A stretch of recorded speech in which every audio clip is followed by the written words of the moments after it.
praise the Lord, hallelujah, praise God, puri ang ating pinakamalapang Panginoon.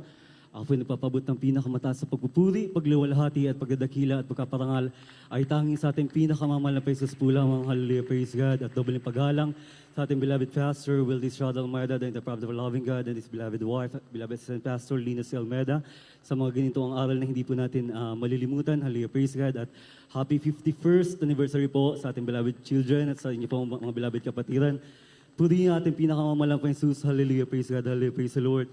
Ako po'y lubos na nagpapasalamat sa mahal na Panginoon, hindi man po karapat-dapat na nandito nga po upang dakilain at luwalating ang dakilang pangalan ng ating pinakamamahal na Jesus dahil wala pong dahilan para hindi pasalamatan ang ating pinakamamahal na Jesus, hallelujah, praise God, hallelujah, praise the Lord.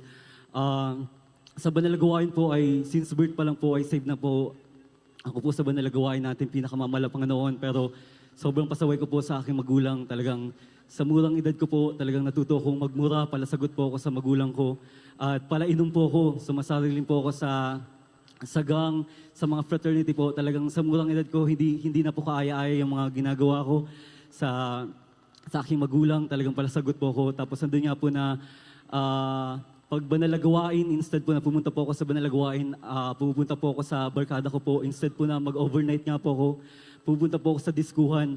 Kahit malapit lang po yung banalagawain, andun po ako, pupunta po ako sa diskuhan. Talagang napaka masama po yung ginagawa ko sa banal na harapan natin, pinakamamahal na Panginoon. Hanggang sa nagkaroon po ako ng karamdaman, nagkaroon po ako ng sakit po sa ulo. Talagang kapag inaatake po ako ng karamdaman ko po sa ulo, talagang minsan po inuuntog ko po yung ulo ko po sa mga matitigas po na bagay, minsan po sa kahoy nga po dahil sa sobrang sakit po talaga. Pero andun nga po na kahit nga po na nararamdaman ko po yun, nagpapatuloy pa rin po ako sa ginagawa ko sa kalayawan nga po, hallelujah, praise God. Andun nga po na wala na pa akong father, hallelujah, praise God. Pero andun nga po na sa kalayawan ko nga po, dumating po yung grabing paalala natin, pinakamamahal na Jesus, na andun nga po yung beloved mama ko nga po, 16 years old pa lang po ako, beloved mama ko po ay kinuha na rin po natin pinakamamahal na Panginoon. Talagang nung kinuha po ng mahal na Panginoon, yung beloved mama ko nga po talagang sa oras pa po ng aking kaarawan, nandun nga po na natulala na nga lang po ako, talagang hindi ko na po alam kung ano yung gagawin ko dahil bata pa po ako, tapos yung mga kapatid ko bata pa po, hindi ko alam kung paano ko po bubuhayin yung mga kapatid ko. Andun nga po na sabi ko sa mahal na Panginoon, sabi ko sa sarili ko, hindi ko na alam yung gagawin ko, parang gusto ko na nga lang po magpakamatay dahil grabe na yung sobrang lungkot na po talaga. Tapos paghihiwalayin pa po kami ng aking kapatid. Andun nga po na nag-decide nga po ako na pumunta nga po sa may highway po. Andun nga po na pagpunta ko po sa may highway, dahil gusto ko nga po magpabangga, andun nga po na nakita nga po ako ng pinsan ko nga po. Tapos kinausap niya nga po ako, tapos pinapunta niya po ako sa tito ko nga po. Tapos kinausap po ako ng tito ko, sabi ng tito ko, subukan ko daw na dumalo daw nga po sa banal na gawain. Magpatuloy daw po ako sa banal na gawain natin, pinakamamahal na Panginoon, dahil doon lang daw po ako bibigyan ng kapayapaan natin, pinakamamahal na Jesus, at magkakaroon ng pag-asa, hallelujah, praise God. Andun nga po na sinunod ko nga po yung sinabi ng tito ko nga po, talagang dumalo ako sa banal na gawain natin, pinakamamahal na Panginoon. Sa unang pagdalo ko sa ating banal na gawain natin, pinakamamahal na Panginoon, alam niyo po, grabe po yung iyak ko, sobrang grabe yung tulo ng luha ko. Andun nga po na, pero nagugulat po ako dahil hindi po sa sobrang kalungkutan, hindi po sa sobrang hinagpis, hallelujah, praise God. Nagugulat ako dahil sobrang galak po ng puso ko, hallelujah, praise God. Yan po pala yung presensya natin, pinakamamahal na Jesus. Hallelujah, praise God. Tapos andun nga po na, nagpatuloy po ako sa paglilingkod sa mahal na Panginoon. Dumating po yung karamdaman ko po na sakit sa ulo po. Talagang inaatake po ako.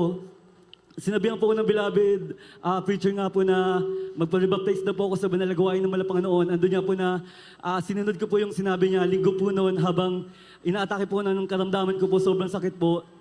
Nagpabotismo po ako. Alam niyo po, sa himalang kapamalaan natin, pinakamahal na Panginoon, nung nagpabotismo po ko, hallelujah, praise God, hindi nga po na pag-ahon ko po, talagang nawala po yung karamdaman ko, talagang pinagaling ako natin, pinakamamahal na po Jesus, hallelujah, praise the Lord, hallelujah, praise God. Andun nga po na nagpatuloy po ako sa paglilingkod sa ating pinakamahal na Panginoon.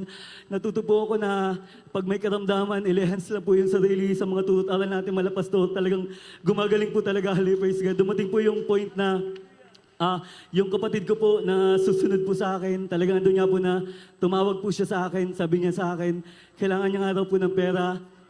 kung pwede daw po ako manghiram sa mga tita namin or kung may pera nga po ako. Tapos tinanong ko po siya kung ano po kung anong gagawin niya sa pera. Tapos andun niya po na, sabi niya sa akin, may bumubukol daw po sa kanyang dibdib. Andun niya po na pag hinihipo niya, medyo masakit daw po. Tapos lumalaki nga daw po siya, kailangan niya nga daw po magpa-check up. Andun niya po na, nung sinabi niya nga po noon, talagang tumulo po yung luha ko dahil bilang kuya nga po, ako po yung pinakapanganay. Tapos magkakahiwalay po kami. Andun niya, parang wala pong nag-guide po sa kanila, praise God. Pero andun niya po na nung sabi ko nga sa kanya, sabi ko sa kanya, manalangin sa ating pinakamahal na Panginoon. Pero ano niya po na hindi na po ako nag-reply sa kanya. Ang ginawa ko na nga lang po, lumuhod po ako sa banal na gawain ating pinakamahal na Panginoon. Nagmakaawa nga po ako sa ating pinakamahal na Panginoon dahil sabi ko, mahal na Panginoon, wala akong pera, mahal na Panginoon. Wala na rin po kayong magulang, ikaw na lang po ang magulang namin, mahal na Panginoon. Kahabagan mo kayong mahal na Panginoon, pagalingin mo yung kapatid ko, holy, praise the Lord. Andun nga po na after 5 days nga po noon, nag-reply po nag-text po sa akin yung kapatid ko. Kinamusta niya nga po ako, tapos kinamusta ko nga po siya. Kahabagan ng malapang Panginoon, hali, praise God. Sabi ko sa kanya, kamusta na yung bumubukol sa iyong dibdib, hali, praise God. Sabi ng kapatid ko, nagulat daw po siya dahil nung hinipo niya daw po yung bukol sa dibdib niya, bigla nga daw po yun nawala. Talagang pinagpala po siya natin, pinakamamalapang Jesus, hallelujah, praise the Lord. At pinapasalamatan ko rin po sa ating pinakamalapang Panginoon dahil yung isang kapatid ko naman nga po na babae nga po, andun nga po na tumawag po siya sa akin na umiiyak nga po siya. Sabi ko sa kanya, bakit siya umiiyak? Andun nga po na hindi daw po siya makatulog dahil gabi na po yun. Hindi daw po siya makatulog. Sobrang sakit daw po ng ulo niya nga po. Tapos pag nagkakamot po siya, nagsusugat nga po. Tapos yung buhok niya po ay naglalagas nga po.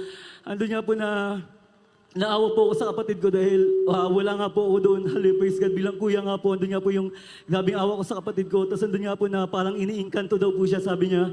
Sabi ko nga sa kanya, manalangin tayo sa ating pinakamamahal na Panginoon. Pagagaling ka natin pinakamamahal na Jesus dahil wala imposible sa ating pinakamamahal na Panginoon. Alam niyo po mga minamahal, habang nagnanalangin po ako sa ating pinakamamahal na Panginoon, nagulat na lang po ako, hindi na po umiimik yung kapatid ko. Ano niya po na pagkabukas nga po, tinanong ko siya bakit hindi na siya umiimik. Sabi niya nga po, nakatulog daw po siya, nawala daw po yung nararamdaman niya. Talaga napaabuti natin pinakamamahal na Jesus. Hallelujah, praise the Lord.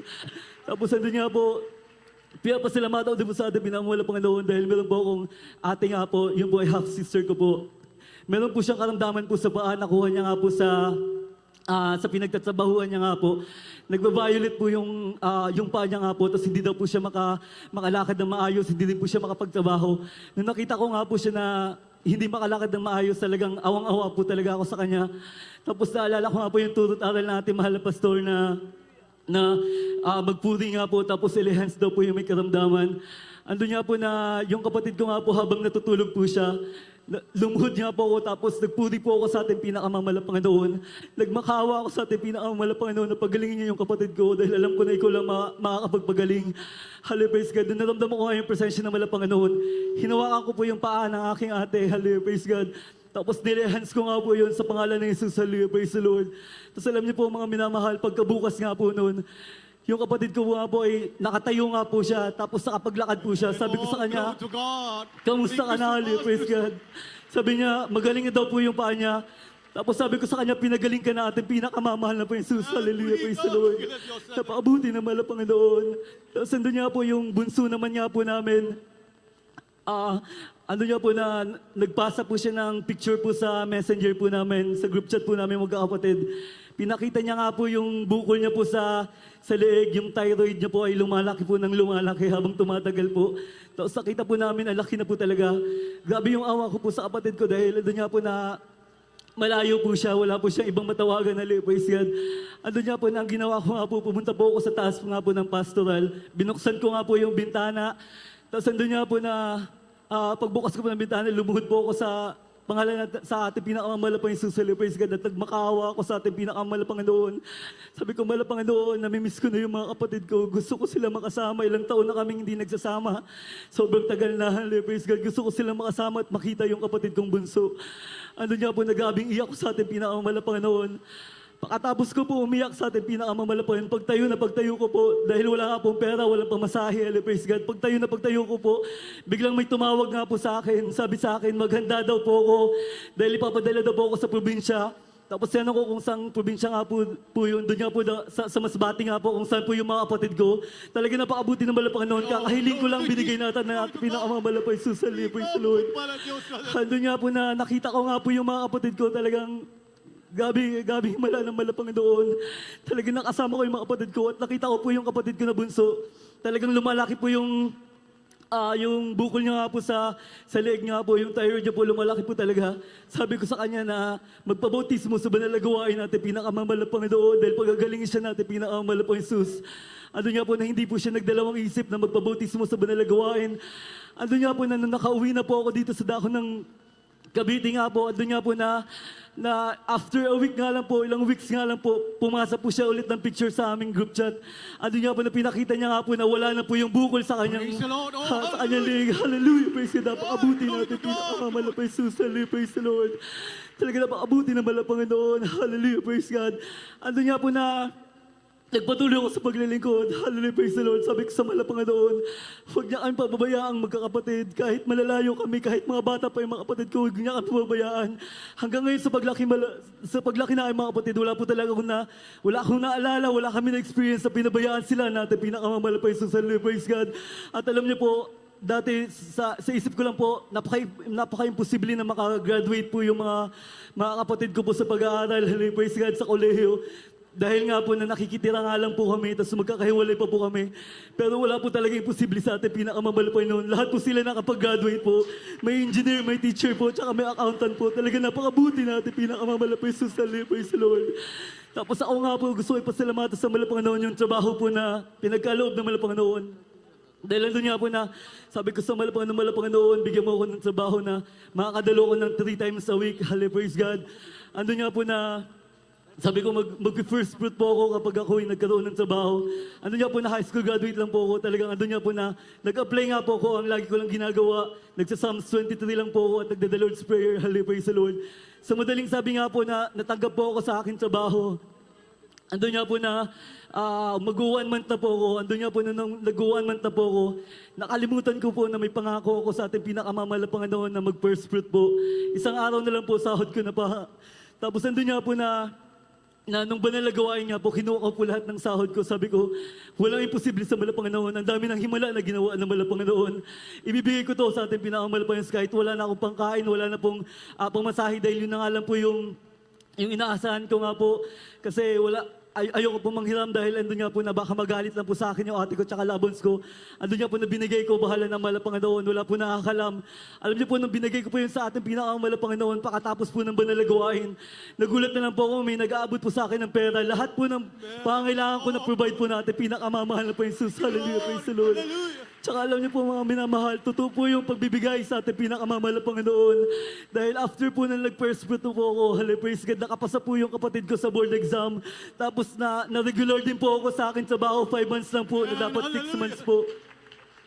Tapos hindi lang po yun yung pagpapala ng malapang noon dahil nung na-regular po ako ng 5 months, pagka 6 months po noon, andun nga po na tinanong po ako ng boss ko, siya pa po nagtanong sa akin kung gusto ko nga daw po ma-promote. Tapos nagulat po ako sa sinabi niya. Sabi ko, opo, gusto ko po ma-promote. Tapos sabi niya, mag-apply nga daw po ako. Tapos nag-apply po ako, tapos pinapili niya po ako kung anong promotion yung gusto ko. Andun nga po na pumili po ako. Ang pinili ko nga po ay workforce nga po, RTA. Andun nga po na sa pagpili ko nga po, yun po pala ay may exam pa po pala yun. Andun nga yung exam po ay puro Excel po talaga siya. Puro computation, puro formula po. Andun nga po na parang natulala nga po ako nung pinakita nga po sa akin ng kapatid ko, ng kaibigan ko po yung exam nga po dahil sobrang hirap po talaga, hindi ko po talaga siya masagutan. Ano nga po, sabi ko, malapang ano, ikaw ng bahala, alam ko naman na ikaw yung nagbibigay ng katalinuhan sa bawat isa sa amin, hallelujah, praise God. Ando nga po na 12 po kami na nag-apply nga po. Tapos, ang dami ko po narinig na wag nga daw po akong umasa na ma-promote nga po dahil 2 lang yung kukunin. Tapos, magagaling daw po yung mga kasama ko. Tapos, andun nga po na sabi ko, wala namang imposible sa ating pinakamamalapang noon. Tapos, andun nga po na time na po na nag-exam kami. Lahat po kami nag-exam. Andun nga po na nakita ko po yung exam, talagang sobrang hirap po. Ang ginawa ko na nga lang po, natulala na lang po ako sa computer. Sabi ko, mahal Panginoon, ikaw na pong bahala. click lang po ako ng click doon. Tapos nagda-the Lord's Prayer lang po ako. Panalangin lang ako ng panalangin sa ating pinakamamahal na Panginoon. Dahil sobrang hirap po talaga. Andun nga po na natapos po yung exam. Andun nga po na nag-usap-usap po kami ng mga kasama ko na nag-apply. Sabi nila sobrang hirap po. Sabi ko lalo na po ako nahirapan ako. Andun nga po na pakatapos nga po ng exam nga po, sa himala ng Mahal na Panginoon, andun nga po na perfect ko po yung exam, napakabuti natin, pinakamamahal pa Jesus, hallelujah, praise the Lord. Tapos andun nga po nasabi sa akin ng mga boss ko, wag daw po ako umasa dahil after 3 days doon malalaman kung ilan ang makukuha, isa lang daw po. Pero napakabuti ng Mahal na Panginoon, hallelujah, praise God, dahil nung binigay na po yung pangalan ko, sino po yung mapopromote, talagang pangalan ko lang po yun nandun. Talagang napakabuti natin, pinakamamahal pa Jesus, hallelujah, praise the Lord. Talagang tumutugon natin, pinakamamahal pa sa ating mga panalangin, kahit ang pinakamataas sa pagpupuri, pagdadakila, pagpaparangal, ay tanging sa ating pinakamamahal na po Jesus po lamang, hallelujah, praise the Lord. Praise the Lord! Oh, glory to God! God bless you mga kapatid sa pinagpalang patutunan at mga sapagkatungton.